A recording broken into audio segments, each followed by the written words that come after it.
আল্লাহ আমার রব, এই রবি আমার সব। দামে দামে তুন মনে তারি অনুভব। তোমার দুনিয়াতে আমি যেদিকে তাকাই, অথই নিয়ামতে ডুবে আছি সবাই। পাক পাখালির গানে শুনি তসবি কলো রব, তসবি কলো রব। আল্লাহ আমার রব, এই রবি আমার সব। আসসালামু আলাইকুম, আলহামদুলিল্লাহ, আসসালাতু ওয়াসসালামু আলা রাসূলিল্লাহ। প্রিয় দর্শক, আপনারা যারা দেশে আছেন প্রবাসে, সবাইকে জানাই অনেক অনেক প্রীতি ও শুভেচ্ছা। শুরু হলো এনটিভি আয়োজিত জুমাবারের লাইভ অনুষ্ঠান আপনার জিজ্ঞাসা। আপনাদের সাথে আছি আমি জয়নুল আবেদিন আজাদ।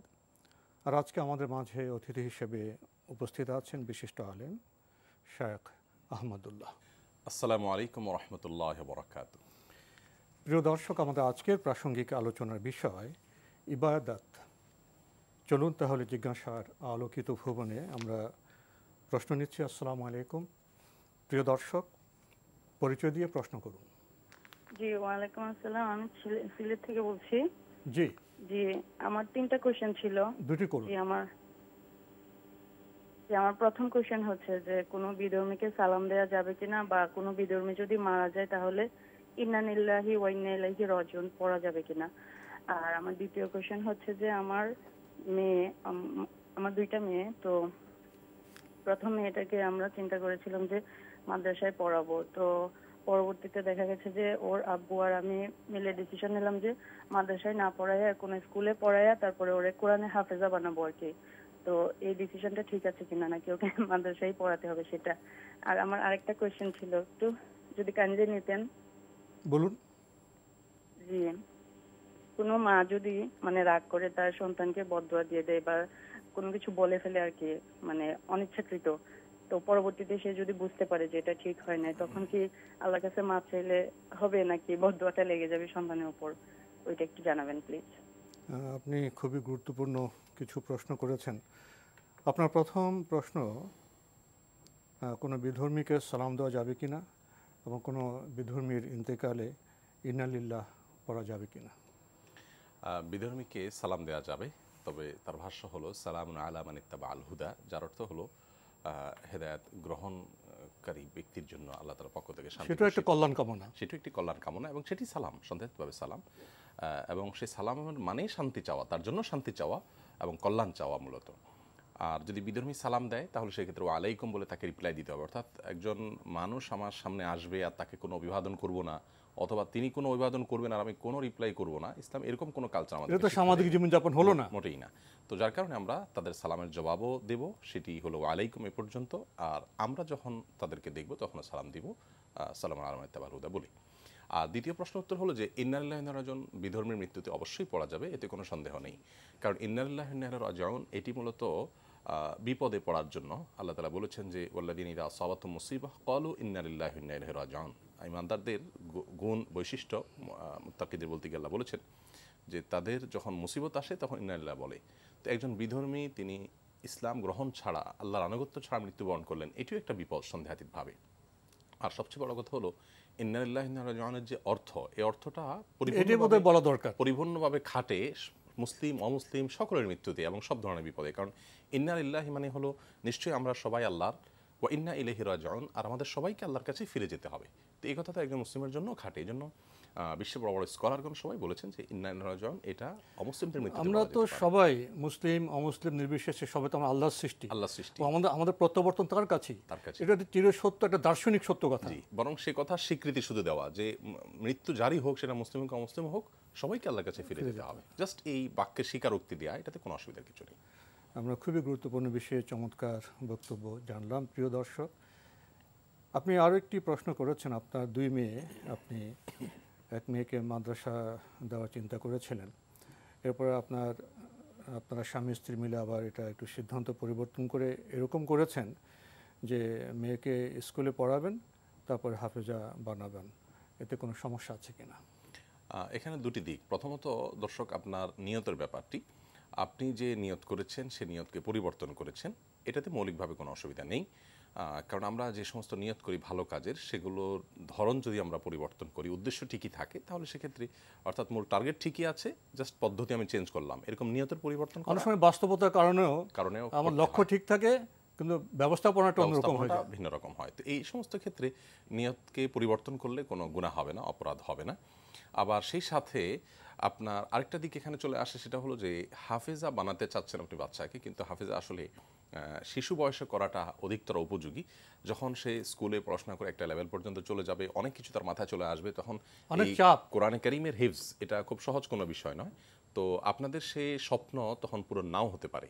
সেজন্য আমরা পরামর্শ দিব যে আগে থেকে তাকে আপনি হাফেজা বানানোর জন্য যদি চেষ্টা করেন, অল্প অল্প করে কোনো হাফেজের তত্ত্বাবধানে, কোনো ভালো হাফেজার তত্ত্বাবধানে 10 আয়াত 20 আয়াত করে করে প্রতিদিন আপনি পড়ান, তাহলে সেটা তার জন্য ভালো হবে। আর স্কুল হোক আর মাদ্রাসা হোক, যেখানে পড়ান, তার দ্বীনি পরিবেশ এবং দ্বীনি চেতনা যেন ঠিক থাকে, নিরাপদে থাকে, সে বিষয়টি কিন্তু আপনাকে নিশ্চিত করতে হবে।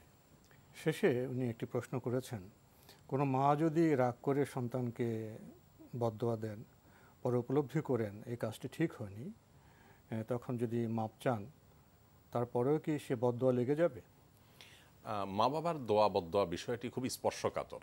এই জন্য আসলে মা বাবা বদদোয়া করার ক্ষেত্রে খুবই দায়িত্বশীল হওয়া দরকার, আল্লাহ তাআলার ভয় থাকা উচিত। কোনো কারণে যদি আপনি আপনার সন্তানকে রাগের মুহূর্তে বদদোয়া দিয়ে ফেলেছেন, ইনশাআল্লাহ বিইذনিল্লাহ আপনার যেহেতু তার জন্য কল্যাণ কামনা আছে, আল্লাহ তাআলা সেটা কবুল করবে না। কোরআনের একটা আয়াত থেকে এটি বোঝা যায়। আর তাছাড়া আল্লাহ রাব্বুল আলামিন বান্দার যে ভুল বিচ্যুতিগুলোকে যদি এভাবে পাকড়াও করতেন, তাহলে আমরা কেউই আসলে বেঁচে থাকতে পারতাম না। এজন্য মা বাবা যদি ভুলে বদদোয়া করে, ইনশাআল্লাহ সেটি বাস্তবায়িত হবে না। আর দ্বিতীয়ত হলো যে ইমানদারের স্বভাব হলো যে ইমানদার লা ইয়াকুনু আনান ওয়ালা তাআনান, সে অভিসম্পাদকারী হবে না, বদদোয়া দেবে কথায় কথায়, এরকম হবে না। আমাদের অনেক মানুষের মধ্যে, আমাদের মধ্যে এরকম একটা ইয়ে আছে যে আমরা কথায় কথায় আমাদের মুখে বদদোয়া চলে আসে, অকল্যাণ কামনা চলে আসে। আসলে বেশিরভাগ মানুষই আমরা যারা অকল্যাণ কামনা করি, বিশেষ করে আপনজনের বেলায়, তারা কেউই কিন্তু মন থেকে কামনা করি না। তো এই মনে একটা, আমার মুখে আরেকটা, এটা তো ইমানদারের জন্য আসলে সুন্দর কিছু নয়। এই জন্য আমরা যথাসম্ভব এই জাতীয় বদদোয়াগুলোর থেকে নিজেদেরকে নিরাপদে রাখার চেষ্টা করব। কারণ আল্লাহ মাফ করুন যে আমার বদদোয়া আল্লাহ রাব্বুল আলামিন ভুলে কবুল হবে না, কিন্তু যদি কবুল হয়ে যায়, মানে বিন্দুমাত্র চান্স থাকলেও তো আমি আমার আপনজনের ক্ষতি করতে পারি না। কিন্তু ইনশাআল্লাহ বিদিন আপনার এটা নিয়ে ভয়ের কোনো কারণ নেই। এই বোন যেভাবে বললেন, উনি তো আসলে প্রত্যাবর্তন করেছেন, তওবা করেছেন। তো জি জি জি, তো আমরা তো আশা করতে পারি এটা একটা ভালো ভালো পয়েন্ট। জি, আমরা তওবা করে আসলে আল্লাহ তাআলা পেছনেগুলো মাফ করে দেন, অতএব ইনশাআল্লাহ আল্লাহ মাফ করে দেবেন আশা করি আমরা। ইসলাম তো আমাদের আশাবাদী হতে শিখিয়েছে এবং আমাদের স্রষ্টা মহান আল্লাহ আমাদের ক্ষমা করতে ভালোবাসেন। আসুন আমরা ভুল করতে পারি, আমরা ক্ষমা চাই, প্রত্যাবর্তন করি এবং আশাবাদের যে পথ, প্রশস্ত পথ, আমরা সে পথের অভিযাত্রী হই। প্রিয় দর্শক, প্রশ্ন নিচ্ছে। আসসালামু আলাইকুম, পরিচয় দিয়ে প্রশ্ন করুন। জি, ওয়ালাইকুম সালাম। আমি ডাক্তার মঈনুল ইসলাম, বরিশাল মেডিকেল কলেজ বলছি। জি ভাইয়া বলুন। আমার একটি প্রশ্ন হলো যে ইদানিং একটি হাদিস বেশ প্রচার হচ্ছে করোনাকালে, যে সংক্রামক ব্যাধি বলে কিছু নেই। তো এই হাদিসটা সম্ভবত বুখারী শরীফের 5707 বা এই ধরনের কিছু। তো এই হাদিস প্রচারের ফলে আমাদের মধ্যে বেশ কিছু সন্দেহ বা কিছু স্বাস্থ্যবিধি মানার ক্ষেত্রে কিছু অনীহা, এ ধরনের কিছু কিছু সৃষ্টি হচ্ছে। তো এই হাদিসটা কি আমরা বঙ্গানুবাদটা ভুল জানছি নাকি ব্যাখ্যাটা ভুল হচ্ছে? এখানে একটু ক্লারিফিকেশন আমার মনে হয় একটু দরকার রয়েছে, কারণ এটা বেশ প্রচার পাচ্ছে এখন, এবং এই কারণে অনেকেই স্বাস্থ্যবিধি মানার ক্ষেত্রে বা তার দায়িত্ব পালনের ক্ষেত্রে তারা বেশ অবহেলা দেখাচ্ছেন। এটা হলো আমার 1 নম্বর প্রশ্ন। আর 2 নম্বর প্রশ্ন হলো যে আল্লাহ তাআলা হাশরের ময়দানে সমস্ত আমল প্রদর্শন করবেন, খারাপ আমল বা ভালো আমল। তো যদি কেউ খারাপ আমল করে তারপরে সেটার জন্য তওবা করে থাকেন, সেটাও কি সবার সামনে প্রচার করা হবে কিনা? ধন্যবাদ। আসসালামু আলাইকুম। ধন্যবাদ আপনাকে। আপনি বেশ দুটি গুরুত্বপূর্ণ প্রশ্ন করেছেন। প্রথমে যে করোনাকালে আপনি বলছেন যে একটি হাদিসের প্রচারণা করা হচ্ছে, আপনি প্রশ্ন তুলেছেন হাদিসটির অনুবাদ ঠিক আছে কিনা। সে হাদিসের প্রচারণায় একটি পরিবেশ সৃষ্টি হয়েছে, সেটি হলো স্বাস্থ্যবিধি মানার ক্ষেত্রে অনীহা। তা আপনি জানতে চেয়েছেন হাদিসটি ঠিক আছে কিনা, অনুবাদ ঠিক হয়েছে কিনা। মানুষ তো স্বাস্থ্যবিধি মানতে অনীহা প্রকাশ করছে। উনি ঠিকই বলেছেন যে আমরা আংশিক যখন উল্লেখ করব তখন মানুষের মধ্যে বিভ্রান্তির সৃষ্টি হবে। নবী করিম সাল্লাল্লাহু আলাইহি ওয়াসাল্লামের এই বিষয়ে এটি একটি হাদিস, অর্থাৎ লা আদওয়া ওয়ালা তিয়ারাতা, সংক্রমণ ব্যাধি বলতে কিছু নেই বা সংক্রমণ হয় না কোনো ব্যাধি, এই হাদিসের এই অংশ শুধু প্রকাশ করলে মূল বার্তাটি আসলে পৌঁছায় না সঠিকভাবে। নবী সাল্লাল্লাহু আলাইহি সাল্লামের এই বিষয়ে আরও কয়েকটি বার্তা আছে, আমরা যদি সেগুলো যোগ করি, যেমন মানে সমন্বয় করতে হবে। হ্যাঁ, সেগুলো যদি যোগ করি যে ছাগলের রাখাল থেকে অসুস্থ হওয়া, বিশেষ রোগে রোগী হওয়া ছাগলকে সরিয়ে ফেলতে বলেছেন তিনি, এবং এ জাতীয় রোগের রোগী থেকে তিনি দূরে থাকতে বলেছেন। আরেক ভদ্রলোক এসেছেন, তার মধ্যে এমন রোগ ছিল যেটি একজন থেকে অন্যদের মধ্যে ছড়াতে পারে, তখন তিনি তাকে হাতে মোসাফা করার যে দায়িত্ব এটা থেকে অব্যাহতি দিয়েছিলেন।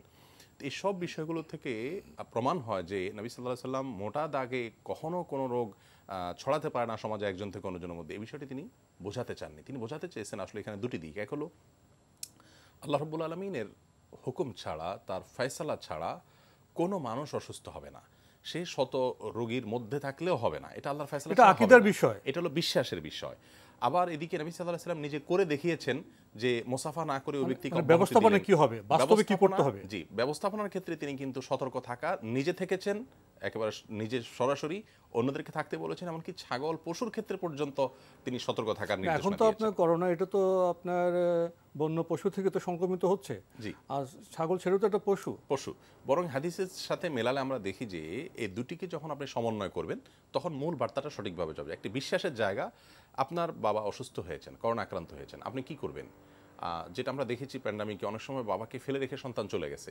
বিশ্বাসের জায়গাটা যদি আপনার মজবুত থাকে যে আল্লাহ তাআলা আমাকে রক্ষা করতে চাইলে এর মধ্যে থেকেও আমার কিছু হবে না, এবং সেটা এরকম অনেক বহু ঘটনা ঘটেছে। আবার আপনি সতর্কতার জায়গা থেকে যখন নবী সাল্লাল্লাহু আলাইহি ওয়াসাল্লাম সতর্ক থেকেছেন, থাকতে বলেছেন, সেগুলো আপনি অ্যাপ্লাই করবেন, তখন আপনার ভিতরে সমন্বয় আসবে। আসলে মূলগতভাবে কোনো ধরুন করোনার কথাই বলি, করোনা কি নিজে থেকে লাভ দিয়ে কারোর মধ্যে সংক্রমিত হয়? আমরা যখন অসতর্ক হই, আমরা যখন শ্বাস প্রশ্বাস ছাড়ি একে অন্যের সামনে, আমরা যখন স্বাস্থ্যবিধি মানি না, তখন আমরা বিপদে পড়ি। অর্থাৎ মূলগতভাবে এই ভাইরাস নিজে থেকে যে দৌড়ে দৌড়ে বিভিন্ন মানুষের শরীরে প্রবেশ করছে, এটা তো বিজ্ঞানও বলছে না। অতএব নবী সাল্লাল্লাহু আলাইহি ওয়াসাল্লাম সুযোগ দিলে তখন সেটা সংক্রমণ করবে। অতএব সংক্রমণ ব্যাধি নেই, এর মানে হলো আল্লাহ তাআলা ফয়সালা ছাড়া কোনো রোগ সংক্রমিত হবে না। তুমি প্রিয়জনকে ফেলে চলে যেও না, তোমার সতর্ক তুমি থাকো, কিন্তু আল্লাহর ফয়সালার উপর বিশ্বাস এবং আস্থা যেন তোমার থাকে। সমন্বয় করলে আর আমাদের অসুবিধা হবে। প্রিয় দর্শক, আপনাকে ধন্যবাদ জানাই যে আপনি চিকিৎসা পেশার সাথে জড়িত, আপনি খুবই একটি প্রাসঙ্গিক প্রশ্ন করেছেন, এবং আপনার এই প্রশ্নের আলোকে আমরা বোধহয় বলতে পারি যে আমরা অনেকে ইসলামের যে বিধিবিধান, সে পবিত্র কোরআনের বার্তা হোক, হাদিসের বার্তা হোক, আমরা পুরো বিষয়টি জানার চেষ্টা করি না, এবং যখন কোরআনের একটা আয়াত আমরা বিচ্ছিন্নভাবে বলবো, সেখান থেকে ভুল বোঝাবুঝির সৃষ্টি হতে পারে। কারণ তো আয়াত নাজিলের একটা প্রেক্ষাপট, একটা শানে নজুল আছে, এবং একটি হাদিস এটা কোন প্রেক্ষাপটে বলা হয়েছে, এটি কি আকীদার বিষয় না এটা প্র্যাকটিসের বিষয়, বাস্তবায়নের বিষয়, এই বিষয়গুলো সমন্বয় করতে হবে। আমরা দু একটি হাদিস পেরে যখন কথা বলি, তখন অনেক সময় আমরা ভুল কথা বলি। এই জন্য হাদিসের ব্যাখ্যা জানার জন্য যারা মুহাদ্দিস আছেন, যারা প্রাজ্ঞ বিজ্ঞ, যারা এই বিশেষ বিষয়ে যে হাদিসগুলো আছে, আকীদার হাদিস, বাস্তবায়নের হাদিস, প্র্যাকটিসের হাদিস, এগুলো সমন্বয় করতে পারেন। অর্থাৎ জ্ঞানী ব্যক্তিদের কাছ থেকে আমাদের বার্তা নিতে হবে। বিচ্ছিন্নভাবে একটি হাদিস পাঠ করে আমি কথা ছড়িয়ে দিলাম, এই কাজটি কি দায়িত্বশীল হবে? আপনি হয়তো সে বিষয়ে আমাদের দৃষ্টি আকর্ষণ করেছেন, ধন্যবাদ আপনাকে। আপনি আরও একটি প্রশ্ন করেছেন, হাশরের ময়দানে তো সব আমল স্পষ্ট হবে, তো জানানো হবে, সেখানে কি কেউ যে তওবা করেছে কোনো পাপ করার পরে, সেটি কি প্রচারিত হবে?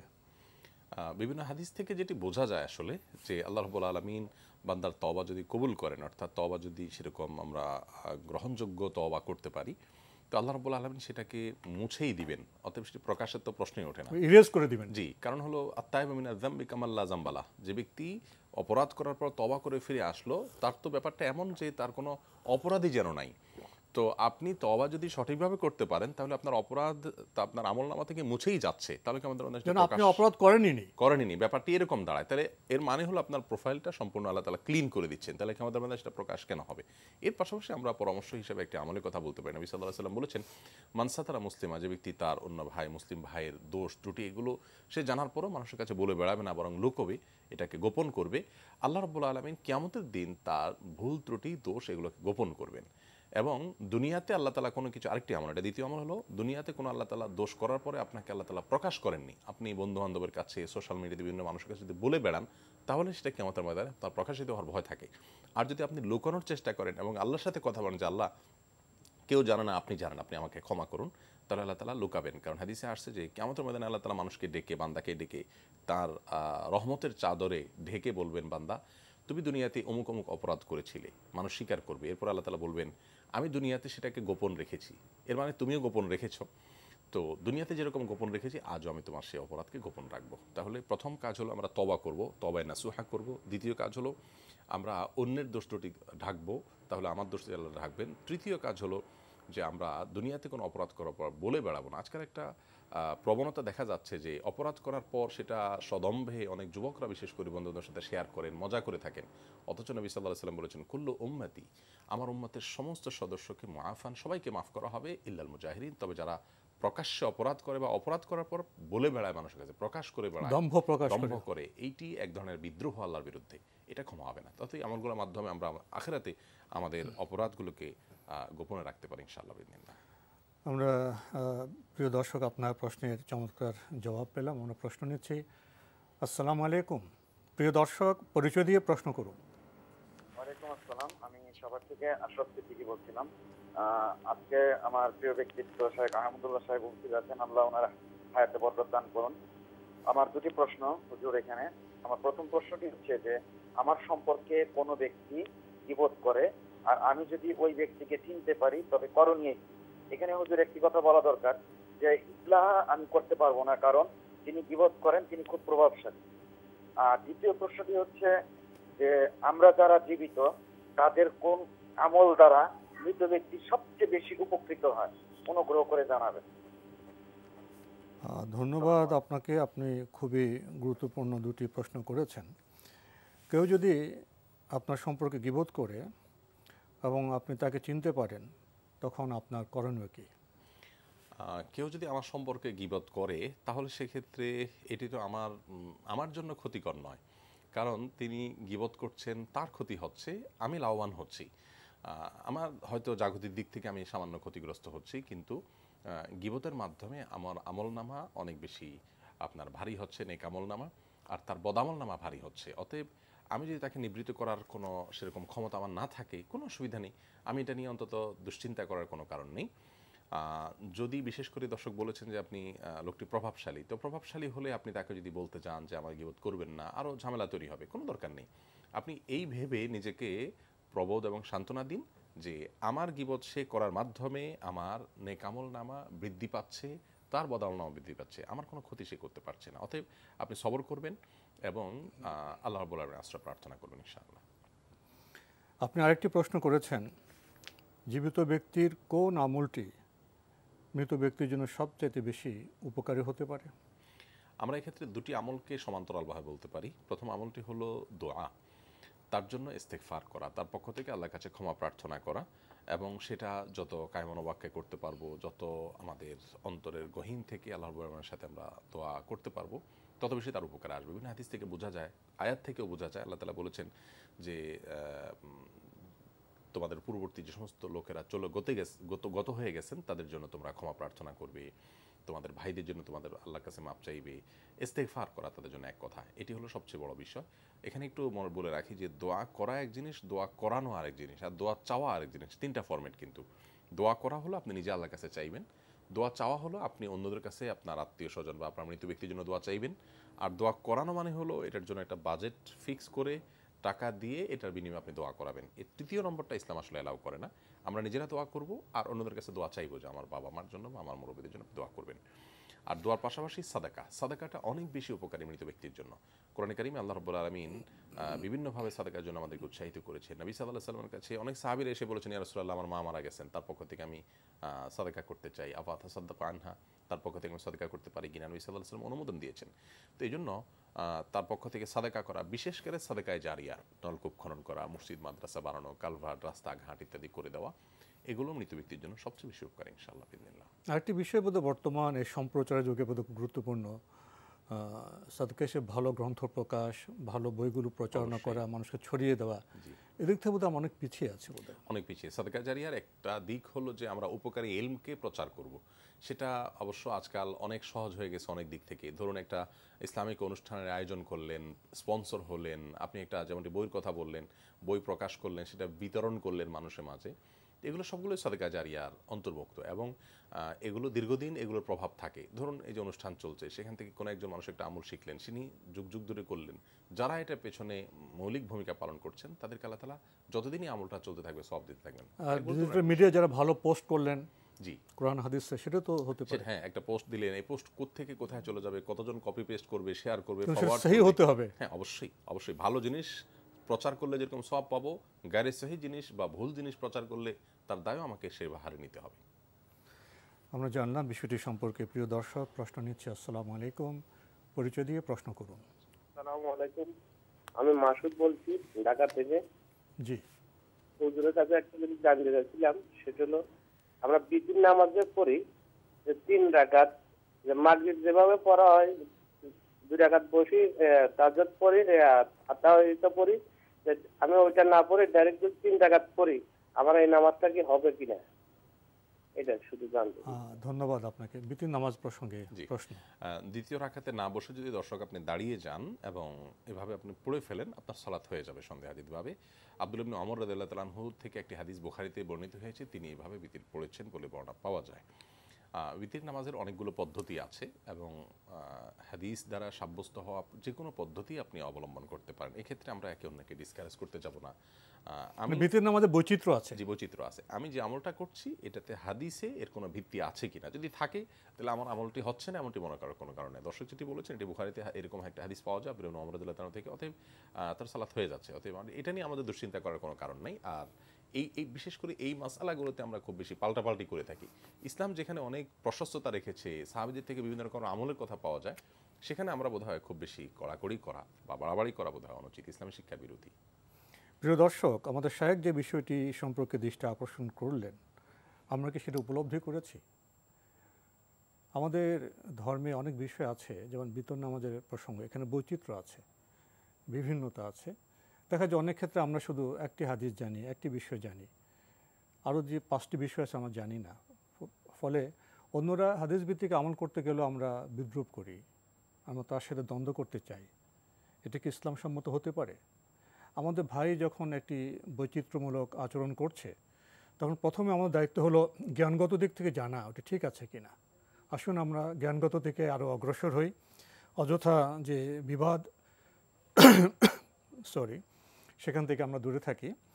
আল্লাহ আমার রব, এই রবি আমার সব। আল্লাহ আমাদের আজকের প্রাসঙ্গিক আলোচনার বিষয় ইবাদত। ইবাদত আমাদের পরিচিত শব্দ, আমরা ইবাদত করতে ভালোবাসি, কিন্তু ইবাদতের যে তাৎপর্য, ইবাদতের যে বৈচিত্র্য, ব্যাপকতা, আমরা সেটা কতটা উপলব্ধি করি, এ বিষয়ে আজকে জানতে চাইব শেখ আহমদুল্লাহ আপনার কাছ থেকে। আল্লাহ রাব্বুল আলামিন কোরআনে কারিমে আমাদের সৃষ্টির মূল উদ্দেশ্য হিসাবে উল্লেখ করেছেন ইবাদত করাকে। আল্লাহ বলেছেন, ওয়া খালাকতুল জিন্না ওয়াল ইনসা ইল্লা লিয়াবুদুন, আমি জিন এবং মানুষকে সৃষ্টি করেছি শুধু আমার ইবাদত করবার জন্য। আরও বিভিন্ন আয়াতে আল্লাহ তাআলা আমাদেরকে নির্দেশ করে বলেছেন, আনা আবুদুল্লাহ, তোমরা আল্লাহর ইবাদত করো। ইবাদত আমাদের জীবনের মূল এবং প্রধান লক্ষ্য।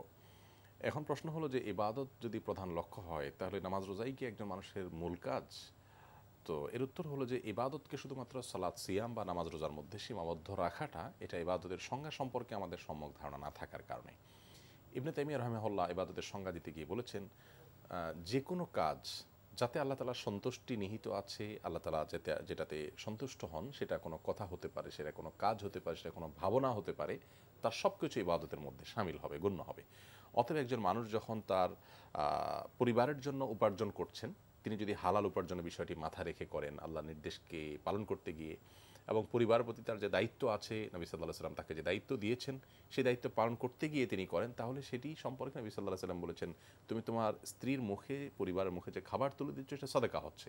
তার মানে ইবাদতের পরিধিটা অনেক ব্যাপক এবং পরিব্যাপ্ত। আমরা যা করছি সব কিছু ইবাদতের মধ্যে গণ্য হতে পারে, যদি সেটা কোরআন হাদিস কর্তৃক সমর্থিত হয়, কোরআন হাদিস কর্তৃক নিষিদ্ধ না হয় এবং নবী সাল্লাল্লাহু আলাইহি ওয়াসাল্লামের সুন্নাহ বিরোধী না হয়, তাহলে যে কোনো জাগতিক কাজও আমাদের ইবাদত হতে পারে। আপনার এই কথা সূত্র ধরে আমি দু একটি শব্দ আপনার সামনে পেশ করতে চাই। যে আমরা বলি হক্কুল্লাহ, জি, হক্কুল ইবাদ, ইবাদত, খেদমতে খালক, এই তিনটি বিষয়কে একটু ব্যাখ্যা করবেন। ঠিকই বলেছেন। ইবাদতকে যুগ যুগ ধরে ওলামায়ে কেরাম কয়েকটা ভাগে ভাগ করেছেন। হুকুকুল ইবাদ মানে হলো আল্লাহর হক সংশ্লিষ্ট ইবাদত, অর্থাৎ সরাসরি প্রত্যক্ষভাবে আল্লাহর নির্দেশগুলো, সালাত, সিয়াম, যাকাত এগুলো। আর হুকুকুল ইবাদ মানে হলো বান্দার হক। আমার কাছে আমার মা বাবা, আমার প্রতিবেশী, একজন পরিচিত, একজন অপরিচিত, একজন অমুসলিম, একজন পথচারী, যে কোনো মানুষের যে হক আছে, এমনকি পশু পাখিরও যে অধিকার আছে, খেদমতে খালক, খেদমতে সৃষ্টির সেবা, সৃষ্টির সেবা যেটা আচর মধ্যে চলে আসে, এই সবগুলো ইবাদতের একটা পার্ট। কোনো কোনো ক্ষেত্রে আল্লাহ তালার ইবাদত, আল্লাহ তালার হকের ক্ষেত্রে যদি কেউ ত্রুটি করেন, তাহলে সেটা আল্লাহ তালা যত সহজে ক্ষমা করবেন, বান্দার হকের ক্ষেত্রে ত্রুটি করলে আল্লাহ তালা ক্ষমা করবেন না। নবী করিম সাল্লাল্লাহু আলাইহি সাল্লামকে আপনি দেখবেন, তার জীবনে খেদমতে খালক ছিল, তার জীবনে হুকুকুল ইবাদের ব্যাপারে যথেষ্ট সচেতনতা তিনি সৃষ্টি করার চেষ্টা করেছেন। আর হুকুকুল্লাহর জন্য তো সারা জীবনে তিনি বিভিন্ন হাদিস বলে গেছেন। এজন্য সমন্বয় যখন করতে পারবো, তখনই আমরা প্রকৃত অর্থে ইবাদত করছি এটি বলা যেতে পারে। আমরা শুধুমাত্র সালাত সিয়াম করে তৃপ্তির ঢেকুর তুললাম, এদিকে খেদমত খালকের ক্ষেত্রে ত্রুটি আছে, আত্মীয় স্বজনের সাথে আমার সম্পর্ক ভালো নেই, প্রতিবেশীর সাথে সুসম্পর্ক নেই, আমি মানুষের কোনো সেবা করি না, মানুষের কোনো পাওনা পরিশোধ করার ব্যাপারে আমি দায়িত্বশীল নই, তাহলে সেক্ষেত্রে আমি ইবাদত করছি, এটা মোটা দাগে বলার কোনো সুযোগ নেই। আপনি যেভাবে বললেন, তাহলে তো এভাবে যদি আমরা আমল করি, ইবাদত সম্পর্কে আমাদের দৃষ্টিভঙ্গি এরকম হয়, তাহলে আমাদের সমাজ, সংসার, বৈশ্বিক পরিমণ্ডল তো আনন্দে সুখে ভরে উঠতে পারত। কিন্তু তেমন পরিবেশ তো আমরা লক্ষ্য করছি না। এবং আমরা বিভিন্ন সময় যারা ইসলামের সম্প্রচার করে থাকেন, কথা বলে থাকেন, তাদের বক্তব্য আমরা খেদমতে খালক, সৃষ্টির সেবার কথা তেমন শুনি না। এবং আমাদের জনগণ, সাধারণ মানুষের মধ্যে এমন ধারণা, নামাজ, রোজা, হজ, জাকাত এটাই ইবাদত, এখানে সব কল্যাণ এবং সওয়াব, মানুষকে কষ্ট না দেওয়া, মানুষের সেবা করা, পিপাসার্তকে পানি খাওয়ানো, মানুষের যারা পিপাসার্ত তাদের পানির ব্যবস্থা করা, এসব বিষয়ে কিন্তু তেমন কোনো কথা শোনা যায় না। এবং খেদমতে খালকের যে কাজ, সেটার জন্য অনেকটা নিষ্প্রভ। এমন বাতাবরণ বা পরিবেশ কেন সৃষ্টি হলো? আসলে আমরা ইবাদত, সবাই ইবাদতকে খণ্ডিত অর্থে দেখেছি এবং প্রচার করছি। এটার একটা মৌলিক কারণ হলো যে ইবাদতের, যে বললাম যে মূল ধারণা এবং ইবাদতের যে ধারণাটা অনেক প্রশস্ত, সেটা আমাদের মাথায় না থাকার মানে জ্ঞানগত দিক থেকে আমরা পিছিয়ে আছি, জ্ঞানগত দিক, ফলে আমলের দিক থেকেও আমরা পিছিয়ে আছি। এ বিষয়ে আমরা আরো শুনবো আপনার কাছ থেকে। আমরা এখন প্রশ্নে যাচ্ছি। আসসালামু আলাইকুম প্রিয় দর্শক, আপনার পরিচয় দিয়ে প্রশ্ন করুন। আসসালামু আলাইকুম ভাইয়া, মগবাজার থেকে মনির আক্তার বলছি। আলহামদুলিল্লাহ। অনেকদিন পর লাইন করলাম ভাইয়া, আপনারা কেমন আছেন? আলহামদুলিল্লাহ। জি ভাইয়া, দোয়া করবেন। ভাইয়া আমার একটা প্রশ্ন হচ্ছে যে আমার হাত থেকে কোরআন শরীফটা পড়ে গেছিল, মানে হাত থেকে, মানে একটু বসা থেকে নিচে পড়ে গেছিল। এটার জন্য কি আমাকে কিছু করতে হবে কিনা বলবেন। আর একটা কথা হচ্ছে, জার্নির সময় আমরা ফজরের নামাজের সাথে জোহর একটা পড়তে পারবো কিনা। আর একটা প্রশ্ন করতে পারি যদি একটু অনুমতি দেন? জি জি। প্রশ্ন হচ্ছে যে মাগরিবের নামাজের সময়, মাগরিবের ফরজ নামাজের আগে কি কোনো নামাজ আছে, সুন্নত বা ধরনের কিছু নামাজ? তাহিয়াতুল ওযুর নামাজ তো পড়ি, কিন্তু অন্য কোনো নামাজ আছে কিনা একটু বলবেন মাগরিবের নামাজের আগে।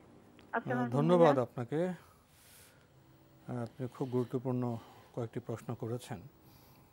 কোরআন হাত থেকে পড়ে গেছে, কি করবেন?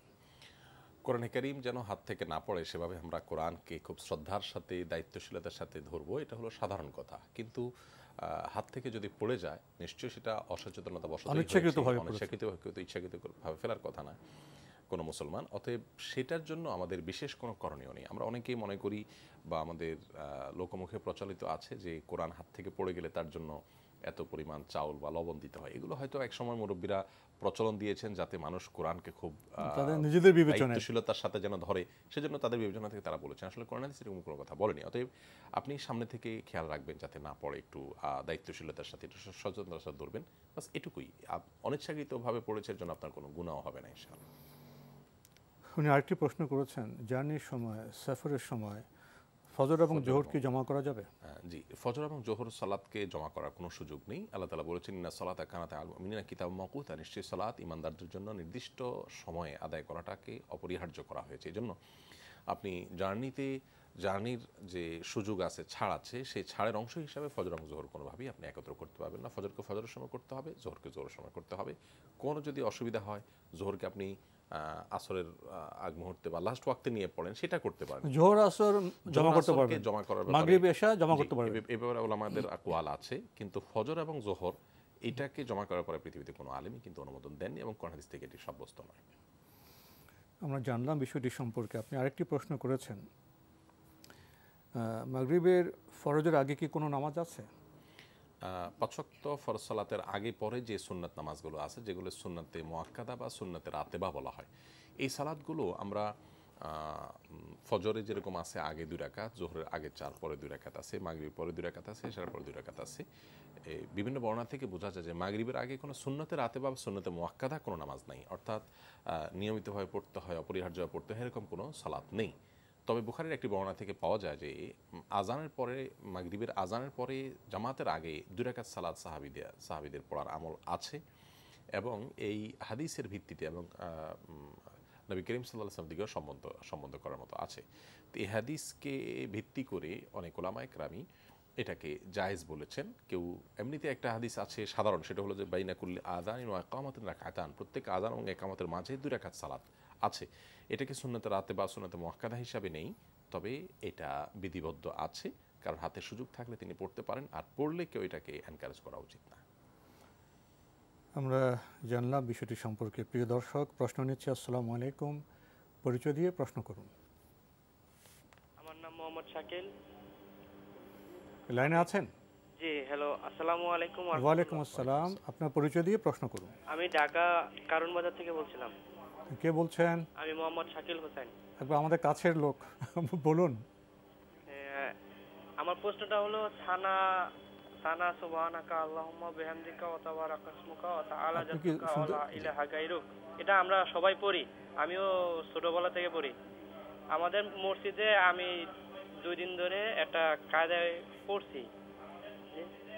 জি, সানা সুবহানাকা আল্লাহুম্মা বিহামদিকা ওয়া তাবারাকা ইসমুকা ওয়া তাআলা জাদ্দুকা, জি, ও সানা জাল্লাউকা, এরকম একটা হরফ আছে, তারপর লা ইলাহা গায়রুক পড়া হয়। এটা কি সঠিক না বেঠিক, এটা আমি একটু জানতে চাই। ধন্যবাদ আপনাকে। পেয়েছেন তো প্রশ্ন? জি, এমনিতে সুবহানাকা আল্লাহুম্মা ওয়া বিহামদিকা তাবারাকা ইসমুকা ওয়া তাআলা জাদ্দুকা ওয়া লা ইলাহা গায়রুক, এটা যে আপনি পড়তেন এতদিন, সেটা হাদিস দ্বারা প্রমাণিত, সাব্যস্ত, অতএব সেটা নিয়ে আপনার কোনো সংশয় থাকার কোনো সুযোগ নেই। আর আপনি নতুন কোনো দর্শক বলেছেন নতুন কোনো বই উনি পেয়েছেন, সেখানে একটা বাক্য অতিরিক্ত পেয়েছেন, পুরো পরিপূর্ণ পরিষ্কার না তার প্রশ্ন থেকে। কিন্তু আমরা শুধু এটুকু বলবো দর্শক, আপনি যে বইতে এটি পেয়েছেন সেই বইতে যদি এই দোয়ার কোনো রেফারেন্স উল্লেখ থাকে, হাদিস নম্বর, হাদিস গ্রন্থ, আবু দাউদ, তিরমিজি, বুখারী, এরকম কোনো হাদিস গ্রন্থ উল্লেখ থাকে, তাহলে আপনি নির্দ্বিধায় সেটাও করতে পারেন। আসলে মূলত দোয়ায়ে ইস্তিফতাহ বা সালাত শুরুর যে দোয়া, এক্ষেত্রে বৈচিত্র্য আছে। আল্লাহুম্মা বা'আদ বাইনি ওয়া বাইনা খাতায়ায়া কামা বা'আদতা বাইনাল মাশরিক ওয়াল মাগরিবি, এই দোয়াটিও নবী করিম সাল্লাল্লাহু আলাইহি ওয়াসাল্লাম থেকে কয়েকটি আছে, শুধু একটি নয়। আমরা সাধারণত একটি দোয়া ছোটবেলায় মুখস্থ করি, আর ওটা প্রচলন হয়ে গেছে। অনেকগুলো দোয়া আমাদের মুখস্থ করা উচিত, মাঝে মধ্যে এক এক সময় পড়া পরিবর্তন করা। কিন্তু আমরা ওই একটা শিখেছি ছোটবেলা, 4-5টা সূরা শিখেছি, ওইটা নিয়ে আমরা কবরে চলে যাই। আমরা দুনিয়ার ক্ষেত্রে যদিও সমৃদ্ধিতে বিশ্বাস করি, কিন্তু এই দ্বীনি ইলমের ক্ষেত্রে আর সমৃদ্ধির চেষ্টাটা আমরা করি না। তো মূল কথা হলো যে আপনার ওই দোয়া বাক্যটি পুরো পরিষ্কার না প্রশ্ন থেকে, যদি সেখানে কোনো রেফারেন্স উল্লেখ থাকে হাদিসের আলোকে, নির্দ্বিধা আপনি সেটি করতে পারবেন ইনশাআল্লাহ বিসমিল্লাহ। আমরা হাদিস সম্মত আমল করতে পারি এবং দোয়ার ক্ষেত্রে অনেক বৈচিত্র্য আছে। প্রিয় দর্শক, এটিও আমাদের বিবেকে, আমাদের মস্তিষ্কে ঢোকাতে হবে। ভিন্নতা দেখলে, বৈচিত্র্য দেখলে আমরা যেন সেখানে বাদানুবাদে লিপ্ত না হই। জানাজানির মাধ্যমে বোধহয় আমরা ধর্মের যে বিস্তীর্ণ পথ, ব্যাপক পথ, সে সম্পর্কে আমরা অবগত হতে পারবো, আমরা অনেক উদার হতে পারবো। প্রশ্ন নিচ্ছি। আসসালামু আলাইকুম, প্রিয় দর্শক, পরিচয় দিয়ে প্রশ্ন করুন। আমি রাজশাহী থেকে বলছি, শামসুল আলম। জি ভাইয়া, বলুন। হ্যাঁ, আমার একটা প্রশ্ন হচ্ছে যে আমি চেয়ারে নামাজ পড়ি, যে দাঁড়িয়ে ইয়ে করি এবং রুকুও দাঁড়িয়ে দাঁড়ানো অবস্থা করি, কিন্তু সিজদা দেওয়ার সময় আমি চেয়ারে বসি 7 জন, এটা কি আমার নামাজ হচ্ছে? আসলে চেয়ার সম্পর্কে তো অনেক প্রশ্ন এসে যায়, উনিও প্রশ্ন করলেন, কি বলবেন? শুধু সংক্ষেপে এটুকু বলবো যে একজন সাহাবী নবী করিম সাল্লাল্লাহু আলাইহি ওয়াসাল্লামের কাছে এরকম জিজ্ঞাসা করেছেন, ইয়া রাসূলুল্লাহ, আমার একটা রোগের কারণে আমি স্বাভাবিকভাবে রুকু সিজদা করতে পারি না, বসতে পারি না। তখন তিনি বলেছেন যে দাঁড়িয়ে পড়বে সালাত, এটা হলো সাধারণ অবস্থা, না পারলে বসে, না পারলে শুয়ে, যেখানে কাঠিন্য আসবে সেখানে সহজ করে নেবে। কিন্তু সেটা যদি খুব সামান্য আপনার কষ্টের অজুহাত দিয়ে আমরা এটা করি তাহলে কোনো অবস্থাতে অজুহাত সে ব্যবহার করা যাবে না, আসলেই সমস্যা হতে হবে। প্রকৃত অর্থেই সেটা সমস্যাটা সংকটের পর্যায়ে যদি যায় যে এটি আমি কোনোভাবেই করতে পারি না, তাহলে অবশ্যই তিনি করতে পারবেন। এখন আজকাল যেটা দেখা যায় যে অনেক সময় কারো সামান্য একটু কোমর ব্যথা হচ্ছে বা সামান্য একটু শরীরটা ক্লান্ত মনে হচ্ছে, তিনি চেয়ারে বসে সালাত আদায় করলেন। এই ধারণাটা আমাদের পরিবর্তন করতে হবে যে দাঁড়িয়ে সালাত আদায় করাটা ফরজ তরক করার একমাত্র সুযোগ আছে তখন যখন আপনি ফরজ আদায় করার কোনো সক্ষমতা আপনার নেই, কিংবা সেটি করতে গেলে আপনি বড় ধরনের কোনো ক্ষতির মুখোমুখি হবেন, তখন আপনি ফরজ তরক করতে পারবেন। এখন যদি আপনি যেটি বলেছেন যে আপনি সিজদা করতে পারেন না স্বাভাবিকভাবে, সেটা যদি আপনি সত্যিই পারেন না, করতে গেলে আপনার অনেক ব্যথা হয়, পেইন হয়, অথবা আপনার রোগ বেড়ে যাবে সেরকম প্রবল আশঙ্কা থাকে, তাহলে সেক্ষেত্রে আপনি অবশ্যই চেয়ারে বসে সালাত আদায় করতে পারবেন। কিন্তু যেটুকু আপনি দাঁড়ানোর ক্ষমতা আছে তো আপনাকে ততক্ষণ দাঁড়াতেই হবে। যেমন ধরুন একজন পিঠ বাঁকা করতে পারেন না, রুকু করতে পারেন না, সিজদায় যেতে পারেন না, তাহলে তিনি দাঁড়াতে পারেন, দাঁড়ানো থেকে স্ট্রেট বসতে পারেন, তাহলে তিনি দাঁড়িয়ে সালাত শুরু করবেন, রুকু সিজদার সময় চেয়ারে বসে রুকু সিজদা দিবেন। আর যদি তিনি দাঁড়িয়ে আবার রুকুতে বসবেন, সেজদার জন্য বসবেন, প্রত্যেক রাকাতে উঠবেন, এটাও তার জন্য কষ্টকর হয়, তাহলে পুরো সালাত তিনি বসে পড়তে পারবেন। অতএব নিজের অবস্থাটা কোন পর্যায়ে সেটি বিশ্লেষণ করে তারপর সিদ্ধান্তে আসতে হবে। আমরা জানলাম প্রিয় দর্শক, যেখানে প্রকৃত অর্থে কষ্ট কাঠিন্য আসে, ইসলাম বাস্তব দৃষ্টিভঙ্গিতে সেখানে সহজ করে দেয়, এটাই মূলনীতি। আমাদের অন্তর দিয়ে বিষয়টি উপলব্ধি করতে হবে। প্রিয় দর্শক, প্রশ্ন নিচ্ছি। আসসালামু আলাইকুম, পরিচয় দিয়ে প্রশ্ন করুন। লাইনে আছেন? জি, লাইনে আছি। আপনার পরিচয় দিয়ে প্রশ্ন করুন। আচ্ছা, আমরা আপনাকে শুনছি, আপনি প্রশ্ন করুন। জি, আসসালামু আলাইকুম। ওয়ালাইকুম আসসালাম। আমার প্রশ্ন হলো যে একটু আগে বলছিল যে হক্কুল ইবাদ, আমরা অনেকে আছি যে ওই যে দেখা যাচ্ছে যে আমার ভাই বা আমাদের অংশীদারিত্ব বোন, তাদের আমরা অনেকে ঠিক মতো ওই জায়গা জমির ব্যাপারটা যে অংশীদারিত্ব অনেকে মানে পায় না ঠিক মতন। আবার একই ব্যক্তি দেখা যাচ্ছে আমি বড় সংসারের, আমার ভাই দুইজনের আমি ঠিক মতো জায়গা জমি বুঝে দেয়নি বা বোনদের বুঝে দেয়নি, এটা না দিয়ে আমি দেখা যাচ্ছে হজ করতেছি, সমাজে অনেক নামি দামি মানুষ। এই ব্যাপারটা বুঝতে চাচ্ছি যে আমরা এইভাবে আসলে এটা কিভাবে পরিত্রাণ পাবো এর থেকে, বা এটা কি করণীয় আমাদের? ধন্যবাদ। বড় ভাইয়ের দায়িত্বটা কি আছে? ধন্যবাদ আপনাকে। আমাদের আজকে যে প্রাসঙ্গিক আলোচনার বিষয় ইবাদত, সেখানে আমরা হক্কুল ইবাদ প্রসঙ্গে কথা বলেছিলাম। তার সূত্র ধরে আমাদের ভাই প্রশ্ন করলেন যে ভাই বোন থাকে, জায়গা জমি থাকে, সেখানে যারা বড় তারা অনেক সময় জুলুম করেন, এখান থেকে পরিত্রাণের উপায় কি? আমরা সংক্ষেপে একটু বলতে চাই যে আপনি একজন অপরিচিত মানুষের যদি সম্পদ আত্মসাৎ করেন অন্যায়ভাবে, তাতে আপনি একটা কবিরা গুনাহ করছেন, অপরাধ করছেন। আর যদি আপনি আপনার আপন ভাই বোনের সম্পদ নষ্ট করেন, সম্পদ আত্মসাৎ করেন, কিংবা বোনের যে হক বা অধিকার আছে মা বাবার সম্পদে সেটা না দেন, তাহলে আপনি ডাবল অপরাধ করেন। একে তো আপনি আত্মসাতের অপরাধী, দ্বিতীয়ত আপনি আত্মীয়তার বন্ধন নষ্ট করার জন্য আপনি দায়ী হচ্ছেন। এই জন্য এই বিষয়টি অত্যন্ত ভয়াবহ। আমি প্রায় সময় বলি যে কারোর সম্পদ চুরি করা এটার চাইতে অনেক ভয়াবহ হলো ভাই বোনের যে আত্মীয় স্বজনের যে অধিকার আছে সম্পদের ক্ষেত্রে, এটা নষ্ট করা। কারণ এখানে আত্মীয় সম্পর্কটা নষ্ট করা হয়। মূলত এটি থেকে বাঁচার একমাত্র উপায় হলো আমার ধারণাকে পরিচ্ছন্ন করা, ধারণা সঠিক করা, ধারণাকে কারেকশন করা, সংশোধন করা। আমরা যেটি বলছিলাম যে কেন এই অবস্থা আমাদের দেশে, অনেক নামাজি বাড়ছে, পর্দানসীন বাড়ছে, কিন্তু বান্দার হকের প্রতি সচেতনতা বাড়ছে না। এর মূল কারণ হলো যে আমরা জানি না ইবাদত করতে হলে আমাকে, ইবাদত করে সফল হতে হলে আমাকে আল্লাহর হকের পাশাপাশি বান্দার হককে সমান্তরালভাবে আদায় করে যেতে হবে। মুসনাদ আমাদের একটা হাদিস বর্ণিত হয়েছে, নবী সাল্লাল্লাহু আলাইহি ওয়াসাল্লাম বলেছেন, আদ-দাওয়াবিন ইনদাল্লাহি সালাসা, কিয়ামতের দিন আল্লাহর কাছে 3 ধরনের মামলা বা মানুষের অপরাধ সংশ্লিষ্ট বিষয়গুলোকে উঠানো হবে। এক ধরনের মামলা হবে যেগুলো শিরক সংশ্লিষ্ট, সেগুলোকে আল্লাহ তাআলা মাফ করবেন না, আগাম ঘোষণা দিয়ে রেখেছেন যদি শিরক করে কেউ তওবা ছাড়া মৃত্যু বরণ করে। দ্বিতীয় হলো আল্লাহর অধিকার সংশ্লিষ্ট, আল্লাহর নির্দেশগুলোকে পালন করলো না, সেগুলোর জন্য আল্লাহ তাআলা যাকে ইচ্ছে তাকে ক্ষমা করবেন, যাকে ইচ্ছে তাকে শাস্তি দিবেন। আর তৃতীয় যে শ্রেণী মামলা সেটি হলো মানুষের অধিকার, সেটা যদি নষ্ট করা হয় তাহলে এটা আল্লাহ তাআলা মাফ করবেন না, পরিষ্কারভাবে আল্লাহ তাআলা ঘোষণা দিয়েছেন।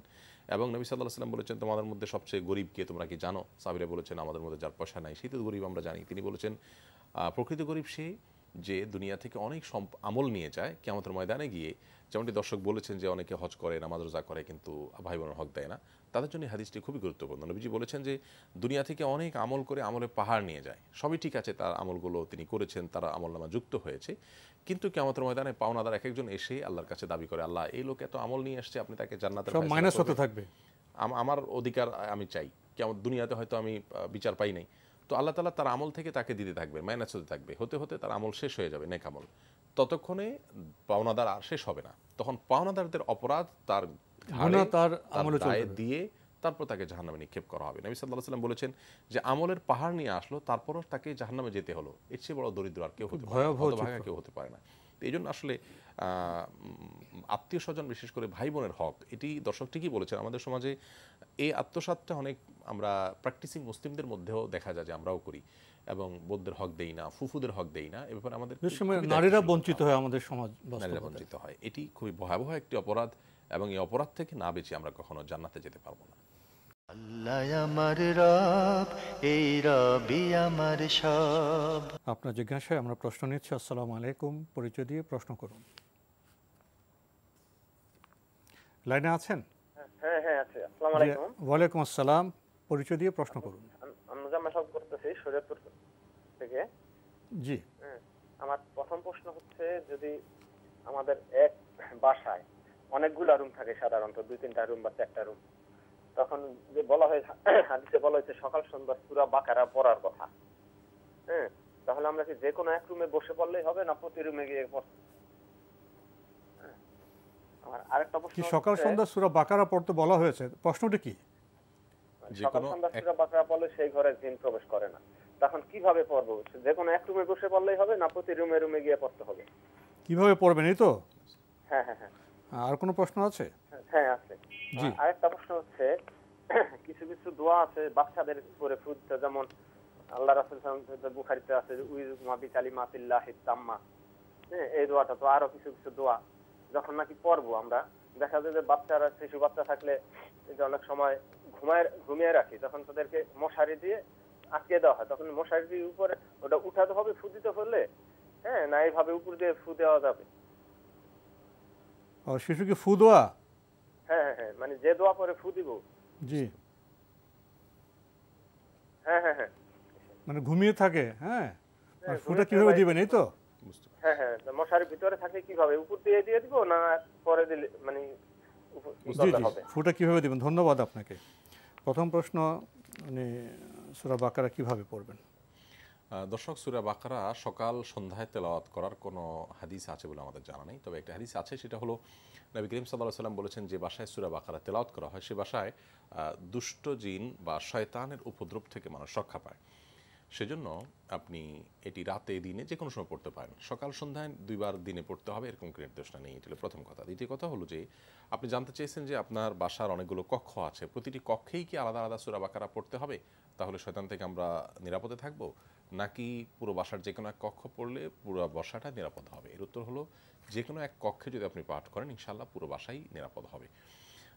নবী করিম সাল্লাল্লাহু আলাইহি ওয়াসাল্লামের হাদিসের যে ভাষ্য, সেটি ভাষ্য দ্বারা বোঝা যায় যে বাইত মানে হলো বাসা, যেটা কয়েক কক্ষ নিয়ে হয়ে থাকে, বাড়ি যেটা, জি বাড়ি যেটা। অতএব একটাতে পাঠ করলে আপনি ওই বাড়ির যে দরজা থাকে, ওই দরজা দিয়ে আপনার যত মানুষ প্রবেশ করছে সবাই ইনশাআল্লাহ নিরাপদে থেকে যাবে। এখানে আরেকটা বিষয় প্রাসঙ্গিক বলতে হয়, সেটি হলো যে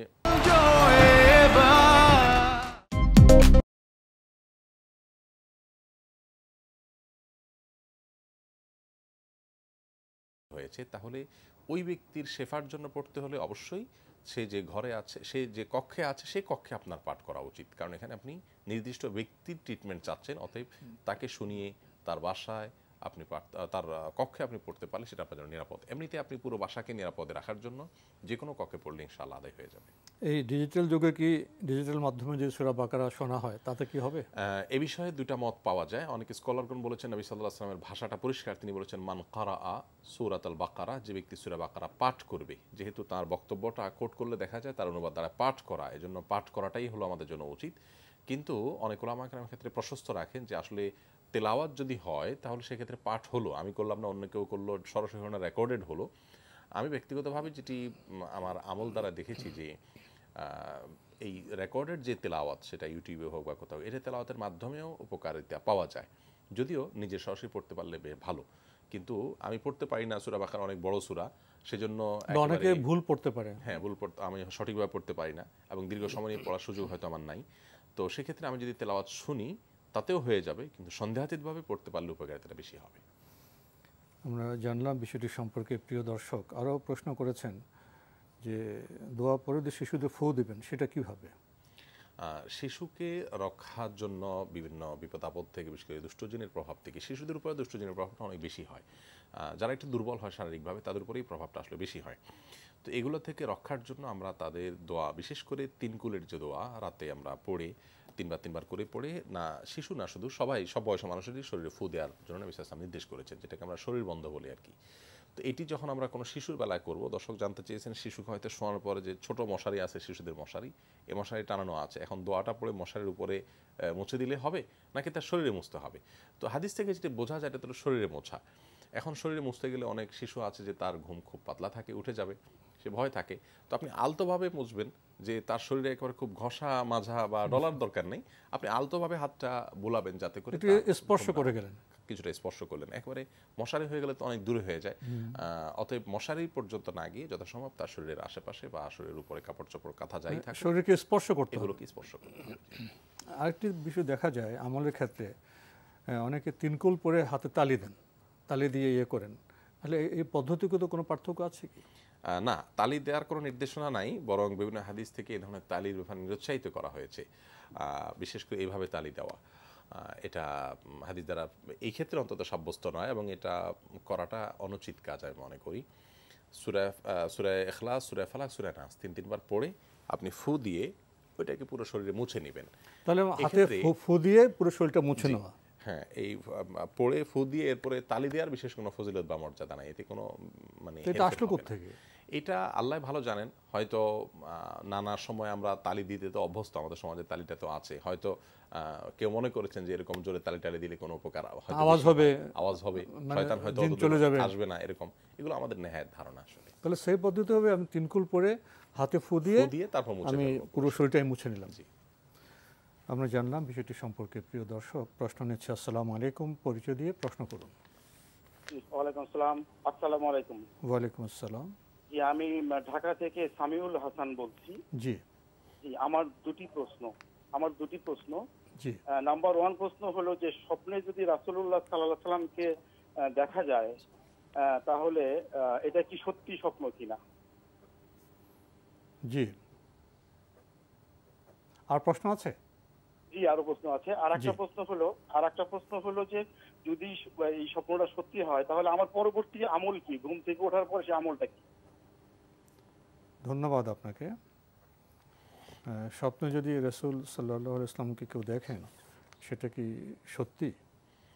স্বপ্নে রাসূল আকরাম সাল্লাল্লাহু আলাইহি ওয়াসাল্লামকে আমরা যদি কেউ দেখি সেটি সত্যি তাকে দেখেছি নাকি শয়তান তার আকৃতি ধারণ করেছে, এই প্রশ্নের উত্তরে আমরা বলতে চাই যে এই বিষয়ে নবী সাল্লাল্লাহু আলাইহি ওয়াসাল্লামের একটি হাদিস আছে। সেই হাদিসটি হলো, যে ব্যক্তি আমাকে স্বপ্নে দেখেছে সে আমাকেই দেখেছে, কারণ শয়তান আমার আকৃতি বিকৃত করতে পারে না, ধারণ করতে পারে না।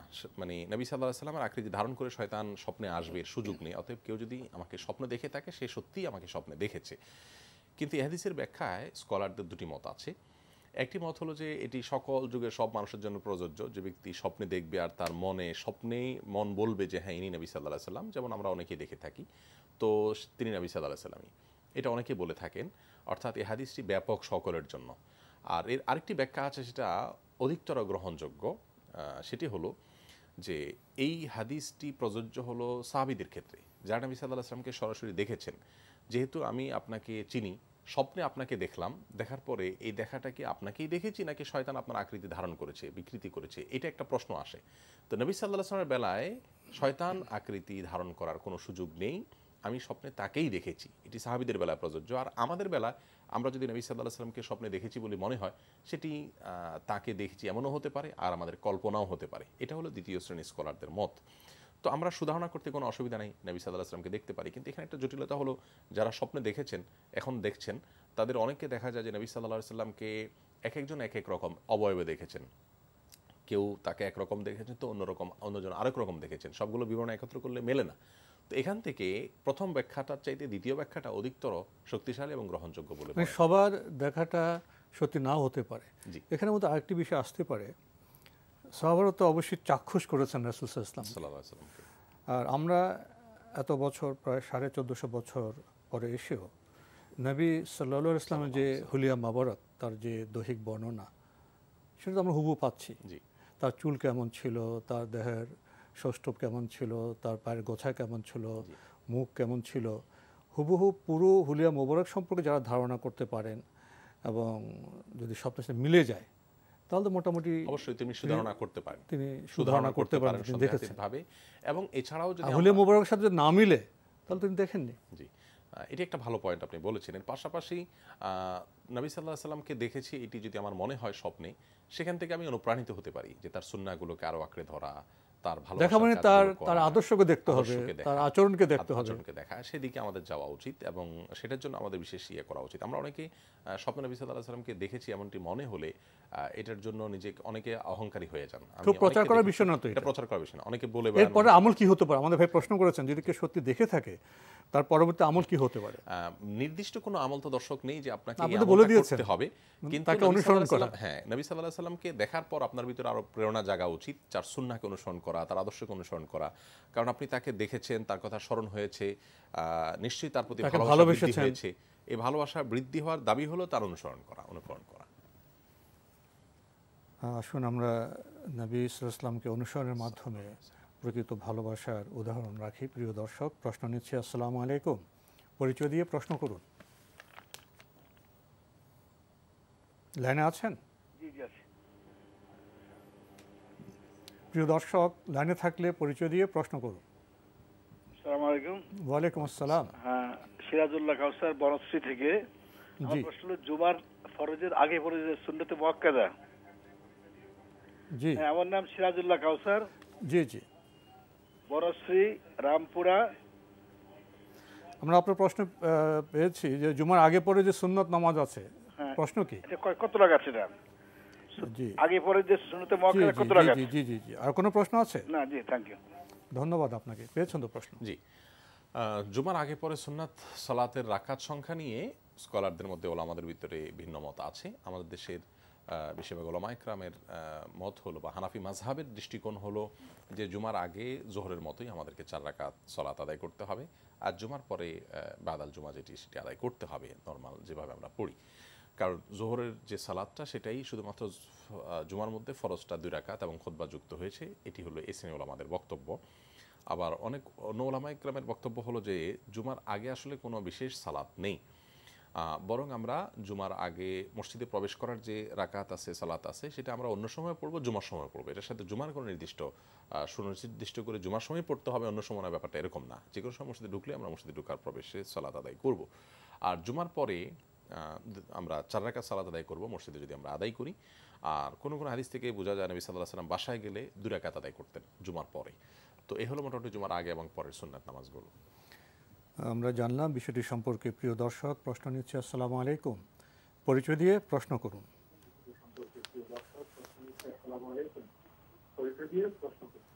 আসসালামু আলাইকুম। ওয়ালাইকুম আসসালাম। কর্মে করতে গেলে বিভিন্ন কাঠামো মানুষই তৈরি করেছে, এর মধ্যে নির্বাচনের একটি বিষয় আছে। তো শেষে এসে আমরা ব্যাপক আলোচনা করতে পারবো না। আপনি বলছেন যে অনেক মানুষ নির্বাচন বর্জন করছেন, তো সমাজে নির্বাচনের গুরুত্ব আর শরীয়তে ভোটারের দায়িত্ব কি ইত্যাদি বিষয়। সংক্ষেপে শুধু এটুকু বলবো যে একজন ভোটারের দায়িত্ব কর্তব্য হলো তিনি একজন সৎ, যোগ্য, একজন নেককার ভালো মানুষকে নির্বাচন করবেন। সমাজে কে কতটা ভালো, কে কতটা খারাপ, এটি আমাদের মধ্যে সাধারণ ভোটার বা সাধারণ মানুষ হিসেবে আমাদের সবারই কম বেশ জানা থাকার কথা। বিশেষ করে যিনি যে আসনে আছেন, যিনি যে নির্বাচনী এলাকায় আছেন, তার ওখানে কারা কারা ক্যান্ডিডেট হয়েছেন, এ সম্পর্কে সাধারণ মানুষের যেটুকু ধারণা আছে সে ধারণা দিয়ে আমরা তুলনামূলকভাবে একজন ভালো মানুষ, একজন তুলনামূলকভাবে সৎ মানুষ, নেককার মানুষ, আল্লাহর ভয় আছে এবং সমাজের প্রতি দায়বোধ আছে, নিজে কোনো অপরাধী নন, এরকম কোনো মানুষকে নির্বাচনের জন্য আমাদের চেষ্টা থাকতে হবে। বর্জনের বিষয় যেটি আছে যে আমরা যদি কেউ মনে করি যে আমার কোনো কিছু করার আছে, একটা ভোটের মাধ্যমে আমি একটা পরিবর্তন, একটা ভালো কিছু দিতে পারি সমাজকে, একজন ভালো মানুষকে নির্বাচিত হতে সহায়তা করতে পারি, তাহলে সেটা আমাদের করা উচিত। কারণ নবী সাল্লাল্লাহু আলাইহি ওয়াসাল্লাম আমাদেরকে বলেছেন যে সৎ কাজের আদেশ এবং অসৎ কাজের বাধা প্রদান করতে। অতএব এটি সৎ কাজের আদেশ অসৎ কাজের বাধা প্রদানের মধ্যে থেকে অন্তর্ভুক্ত। আমাদের সাধ্য অনুযায়ী আমরা অবশ্যই সেই সুযোগ, যেহেতু সংবিধান আমাদেরকে দিয়েছে এবং সেটি যেহেতু আছে আমাদের হাতে, আমরা সেটাকে প্রয়োগ করার চেষ্টা করব ইনশাআল্লাহ। যদি আরেকটি বিষয় কি এখানে উল্লেখ করা যায়, ভোটার যেন কোনো প্রলোভনে না পড়েন, অবশ্যই যেন দায়িত্ববান হন। অবশ্যই ভোটার যদি কোনো সুবিধা পেয়ে কাউকে ভোট দেন, তাহলে তিনি তার আমানতকে বিক্রি করে দিলেন, তার আমানতের খেয়ানত তিনি করলেন। এটি আমাদের উপর অনেক বড় একটা দায়িত্ব। আমি অসৎ লোককে ভোট দিলাম পয়সার বিনিময়ে, তাহলে ব্যাপারটা এমন দাঁড়ালো যে আমি অসৎ কাজ করতে সহায়তা করলাম, তাও আবার পয়সার বিনিময়ে। অর্থাৎ ভয়াবহ একটি গুনাহের কাজ। আমরা শেষের দিকে ছোট্ট করে প্রশ্নটি জবাব দিলাম। প্রিয় দর্শক, সময়ের কারণে আমরা আজকের প্রশ্ন নিতে পারছি না, তবে আপনাদের অবগতির জন্য জানাতে পারি আপনার জিজ্ঞাসা অনুষ্ঠানটি সপ্তাহে রবি, সোম, মঙ্গল, বুধ এই 4 দিন বিকেল 5:30 সম্প্রচার হয়ে থাকে।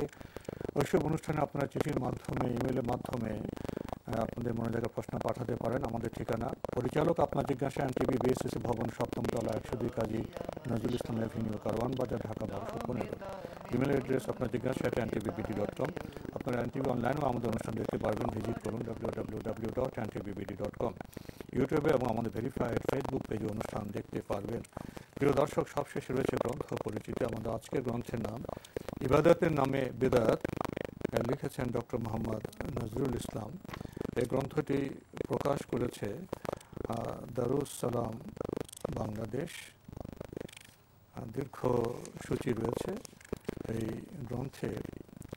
বিদআতের পরিচয়, পরিণতি, হাদিস ও সুন্নাহ পরিচয় ও গুরুত্ব, ইবাদতের মর্মকথা। আর এই বিষয়ের শিরোনামের অধীনে অনেকগুলি গুরুত্বপূর্ণ বিষয় আছে, কতিপয় জরুরি মাসনুন দোয়ার বিষয় আছে। এই গ্রন্থটির মূল্য 225 টাকা। যারা পেতে চান গ্রন্থটি টেলিফোনে যোগাযোগ করতে পারেন। Telephone number 019758196869। আবারও বলছি 019758196869। ইবাদতের নামে বিদআত, যদি সংক্ষেপে কিছু বলতেন। বইটি আমি আংশিক দেখার সুযোগ হয়েছে, বিশেষ করে সূচি। ইবাদতের সাথে আসলে বিদআতের সম্পর্কটা হলো একেবারে দা কুমড়ার মতো, অর্থাৎ বিদআত থাকলে আমাদের ইবাদত নষ্ট হয়ে যায়।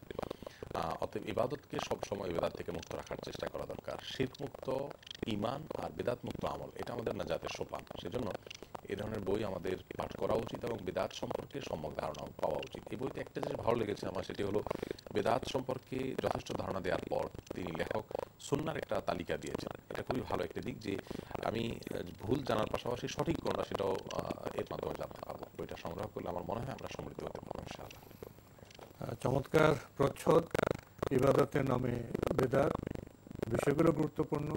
আসুন আমরা এসব গ্রন্থ পড়ে ইবাদতের সঠিক যে প্রশস্ত পথ আমরা সেখানকার অভিযাত্রী হতে পারি। তো আজকে আমাদের এখানে শেষ করতে হচ্ছে। আপনাকে অনেক ধন্যবাদ। আপনাকে অনেক অনেক ধন্যবাদ। প্রিয় দর্শক, আমরা একটা অনুষ্ঠানে কতটুকুনি বা বলতে পারি। আমরা তো গ্রন্থের প্রচ্ছদ বা সূচিপত্র দেখাতে পারি, পাঠ তো করতে পারি না। পাঠ করবে না আপনারা। আসুন প্রতিদিন কিছু সময় ব্যয় করি আমরা ইসলামকে জানার জন্য। আলোকিত হলে আমরা আলোকিত মানুষ হতে পারবো। আলোকিত মানুষের প্রভায় পরিবার, সমাজ, বিশ্ব আলোকিত হবে। সেটা তো আমাদের উন্নিষ্ট, সেটা তো আমাদের লক্ষ্য। দেখা হবে ইনশাল্লাহ আগামী জুমাবার একই সময়ে। প্রিয় দর্শক, মহান আল্লাহ আমাদের সবাইকে নিরাপদে রাখুন, রাখুন শান্তিতে। আসসালামু আলাইকুম। আল্লাহ আমার রব, এই রবি আমার সব, দামে দামে তুন মনে তারি অনুভব। তোমার দুনিয়াতে আমি যেদিকে